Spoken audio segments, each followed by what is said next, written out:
I was very good about managing the bookends of my day. You can only control the start of your day and the end, and you have everything planned in the middle, but there's also a lot of chaos that happens in the middle and moving things around. But what I would do in the evenings, I would write my day out completely. Let's say I was in Baton Rouge and I had a project in Lafayette. I would write down 4 a.m., wake up, out the door. I would put an expectation of out the door by 4:15. So I had 15 minutes from the second I woke up to have my ass in that truck seat on the way to Lafayette. It really helped me to write it down because it set this pressing need to hit the schedule that I'd written down. 15 minutes in the truck on the way to Lafayette, across the Atchafalaya Basin. I'd already picked the gym the night before. I go to that gym, I work out, I'm on that job site for 7 a.m. I had a really good understanding of what I'd be doing the next day. My workout clothes were laid out, my clothes were laid out. I used to pre-cook meals back then. Everything was just there ready, so it was like, boom, I had already in my mind made the rep of getting out of bed, grabbing my shit and getting in the truck. And so I'd have my day laid out all the way, boom, boom, boom, boom, boom. And a lot of time that chaos would happen and it would switch from getting this task done. It would switch around with a second task or something that came up, or there was a wrench thrown in the day and I had to drive to New Orleans to check on the other job because a guy didn't tile from the roof and he got in trouble or whatever would happen. Those bookends are where I did all my planning and execution. From there, I'd normally take an hour drive, drink my pre-workout, get to wherever I was gonna work out, probably by a job site, somewhere in Louisiana or in the South. I would execute the workout. There's certain muscle groups, certain days. I'd go to the job,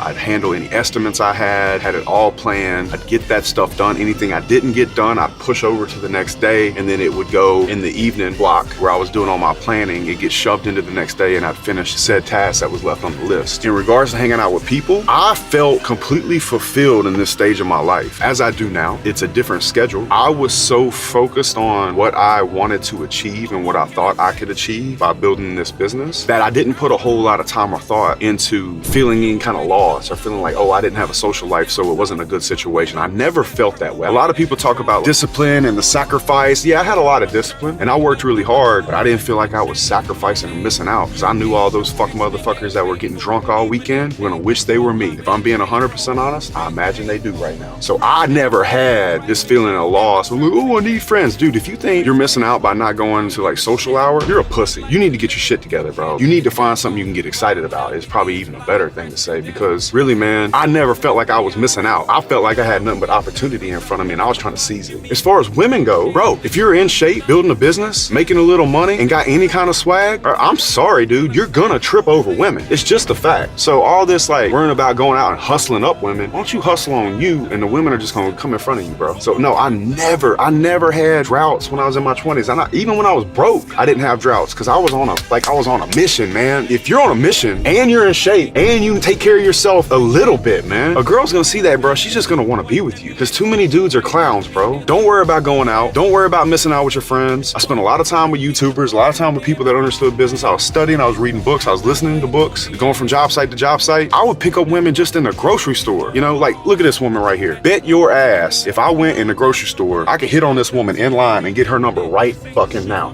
Do I need to go to the club for that, G? No.